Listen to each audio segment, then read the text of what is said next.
நாட்டுக்காக உழைப்பதற்கு அண்ணா பிறந்தார்.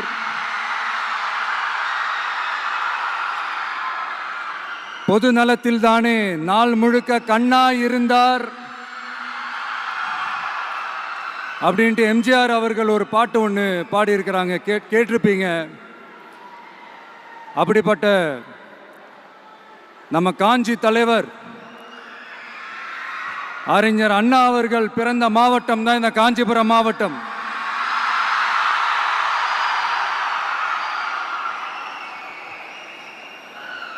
தன்னுடைய வழிகாட்டின்றதுனாலேயே தான் ஆரம்பிச்ச கட்சியினுடைய கொடியில அறிஞர் அண்ணா அவர்களை வச்சவர் எம்ஜிஆர். ஆனா அறிஞர் அண்ணா அவர்கள் ஆரம்பிச்ச அந்த கட்சியை அதுக்கப்புறம் கைப்பற்றினவங்க என்னெல்லாம் பண்றாங்கன்னு நான் சொல்லிதான் உங்களுக்கு தெரியணுமா என்ன? மக்களே, உங்களுக்கு தான் அது நல்லா தெரியுமே.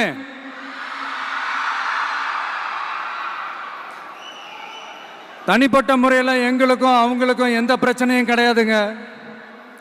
எந்த வாய்க்கா வரப்பு தகராறுலாம் எதுவுமே கிடையாதுங்க. அப்படியே இருந்தாலும் அது நம்ம கண்டுக்கவே போறது இல்லைங்க.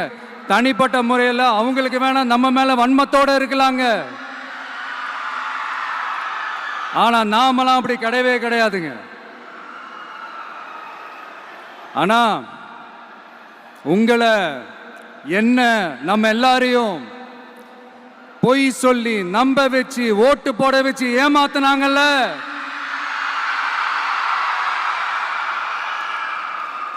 அப்படி ஏமாத்தி ஆட்சிக்கு வந்து நல்லது செய்யற மாதிரி நடிக்கிறாங்கல்ல, நாடகம் ஆடுறாங்கல்ல,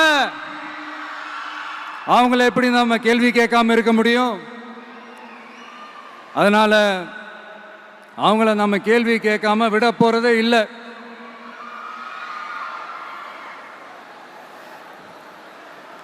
இதையே நான் காஞ்சிபுரம் மாவட்டத்தில் இருந்து நான் சொல்றேன்னா, தெரிஞ்சோ தெரியாமலோ இந்த மாவட்டத்துக்கும் நமக்கும் ஆட்டோமேட்டிக்காவே ஒரு கனெக்ஷன் ஒன்று ஏற்படுதுங்க.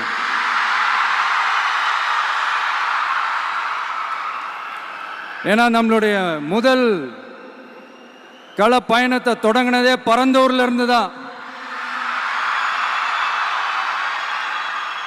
பரந்தூருக்கு போய் அந்த மண்ணில் நின்று அந்த மக்களுக்காக கேள்வி கேட்டதும் இதே அண்ணா அவர்கள் பிறந்த காஞ்சிபுரம் மாவட்டம் தான். இன்னைக்கு ஒரு பெரிய மனவேதனைக்கு அப்புறம் இந்த மக்கள் சந்திப்பு நிகழ்ச்சிக்கு வந்திருக்கிறதும் அதே அண்ணா அவர்கள் பிறந்த காஞ்சிபுரம் மாவட்டம் தான்.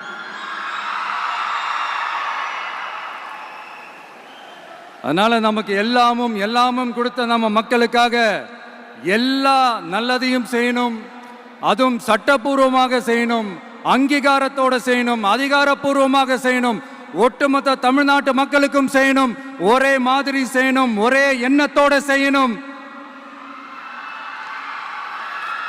அந்த ஒரே லட்சியத்தோட தான் நாம் அரசியலுக்கே வந்திருக்கிறோம். அதனாலதான் மக்களிடம் செல் அப்படின்னு சொன்ன அண்ணாவை கையில் எடுத்தோம். அவங்க சொன்ன மாதிரி மக்களை நோக்கி போறோம். ஆனா மக்களிடம் செல்னு சொன்ன அண்ணாவை மறந்தது யாரு?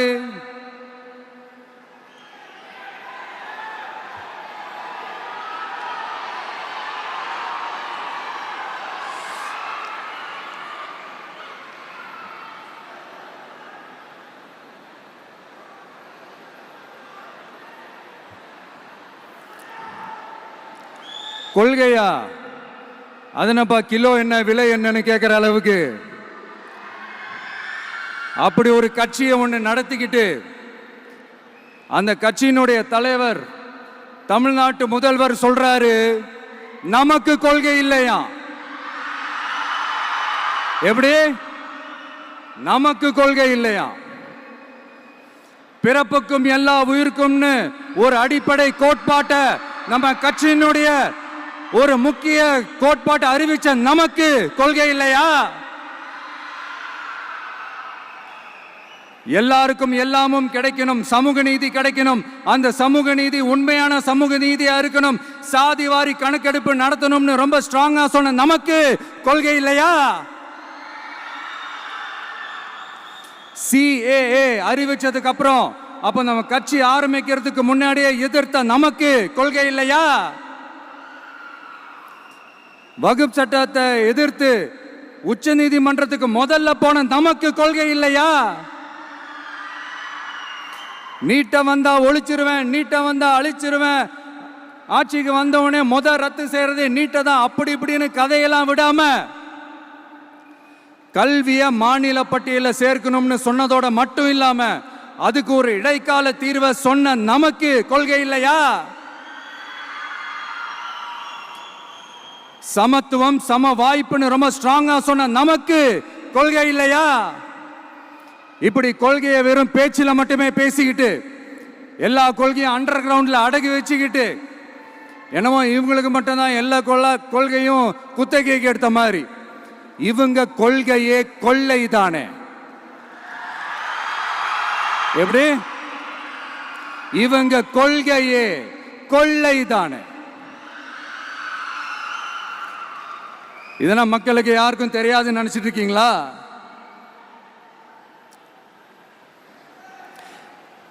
எங்க கட்சி ஒன்றும் சங்கரமணம் இல்லைன்னு சொன்னது யாரு?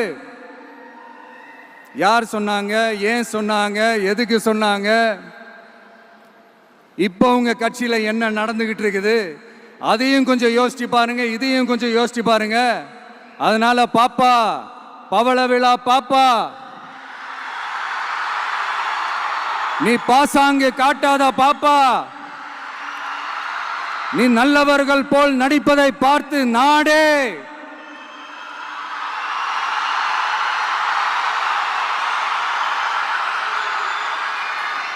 பாப்பான்னு சொன்னோம். அப்ப கூட பாத்தீங்கன்னா பாப்பான்றது ரொம்ப ஆசையா பாசமா சாஃப்டா தான் சொன்னோம். அதையே நீங்க அதிர்ச்சியா எடுத்துக்கிட்டீங்கன்னா அதுக்கு நாங்க என்ன பண்றது? அதே நீங்க விமர்சனம்னு சொன்னீங்கன்னா நாங்க என்ன பண்றது?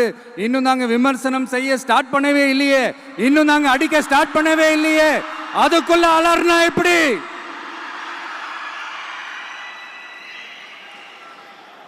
அதனால உங்க அரசவை புலவர்கள் யாராவது இருந்தாங்கன்னா கர்ச்சீஃப் எடுத்து அவங்க கண்ணீரை துடைத்து விடுங்கள். சரி, அது அவங்க பிரச்சனை, அவங்க பார்த்துக்கிட்டோம். நமக்கு எப்பவுமே மக்கள் தாங்க, மக்களுடைய பிரச்சனை பத்தி பேசுறது தான். இன்னைக்கு நம்ம காஞ்சிபுரம் மாவட்டத்துக்கு வந்திருக்கிறோம்.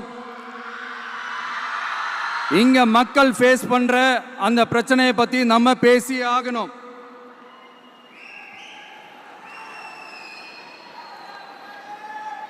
இந்த காஞ்சி மண்ணை வாழ வைக்கிற ஜீவ நதி பாலாறு, உயிர் நதி பாலாறு. இந்த மக்களோட உயிரோடவும் ரத்தத்தோடும் கலந்து ஓடுவது பாலாறு. அந்த பாலாறை இன்னைக்கு பெரியார் பெயரையும் அண்ணா பெயரையும் சும்மா பேருக்கு வச்சுக்கிட்டு ஆட்சி நடத்துறவங்க என்ன பண்றாங்க தெரியும்ல?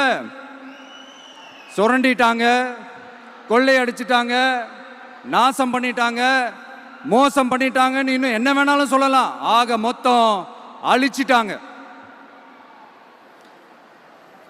இதை நான் எதுவும் போற போக்கில் எதுவும் அடிச்சு விடலங்க, ஆதாரத்தோட தான் சொல்றேன். அனுமதிக்கப்பட்ட அந்த லெவலை தாண்டி 22,70,000 யூனிட் மணலை கொள்ளையடிச்சிருக்கிறாங்க. ஆக மொத்தம் இதுல அவங்க அடிச்ச கொள்ளை எவ்வளவு தெரியுமா? ரொம்பலாம் இல்ல, கம்மி தான். 4,730 கோடி. கம்மி தான் இல்ல?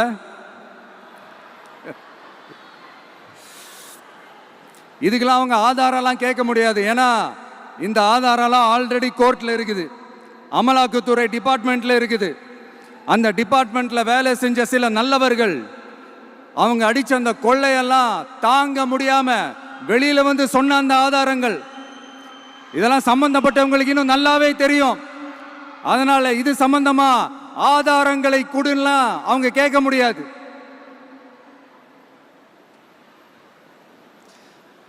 மணலை கொள்ளையடிச்சா நீர்நிலைகள் அழியும், ஏரி குளம் கண்மாய் எல்லாம் அழியும்.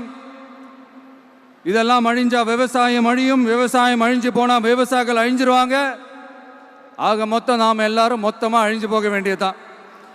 இப்படி மேலிருந்து கீழே வரைக்கும் ஒரு கட்சியை சிண்டிகேட் போட்டு கொள்ளையடிக்கிறத கேள்விப்பட்டிருக்கிறீங்களா மக்களே?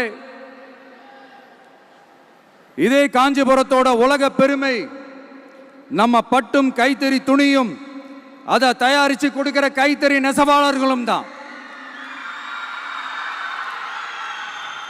காஞ்சிபுரம் பட்டுன்னு சொன்னா உலகத்துக்கே தெரியும். ஆனா அதை தயாரிச்சு கொடுக்கிற நெசவாளர்கள் நிலை என்ன தெரியுமா? வறுமை, துன்பம், கந்துவட்டி கொடுமை. பட்டு கைத்தறிக்கு கூட்டுறவு சங்கங்கள் இருக்கு, பருத்தி கைத்தறிக்கும் கூட்டுறவு சங்கங்கள் இருக்கு. சுமார் 40,000 பேர் அதில் உறுப்பினர்களா இருக்கிறாங்க. அது போக சாய தொழில், தறிப்பட்டறை தொழில் இதை நம்பி 40,000 குடும்பங்கள் இருக்கு. ஆனா அவங்களோட ஒரு நாள் கூலி எவ்வளவு தெரியுமா? வெறும் 500 ரூபா தான். அதை கொஞ்சம் அதிகப்படுத்தி கொடுங்கன்னு போராடி போராடி பார்த்து ஒன்றும் நடக்கல. இதோட அவங்க கஷ்டம் முடிஞ்சுதா? வடகிழக்கு பருவமழை அந்த 500 ரூபா கூலிக்கும் வேட்டு வச்சிடுச்சு. எப்படி விவசாயிகள் டெல்டா மாவட்டங்களில் மழையால் பாதிக்கப்பட்டாங்களோ, அவங்கள கண்டுக்காம எப்படி இந்த அரசாங்கம் கைவிட்டுடுச்சோ, அதே மாதிரி தான் நம்ம கைத்தறி நெசவாளர்களும் மழையால் பாதிக்கப்பட்டிருக்கிறாங்க.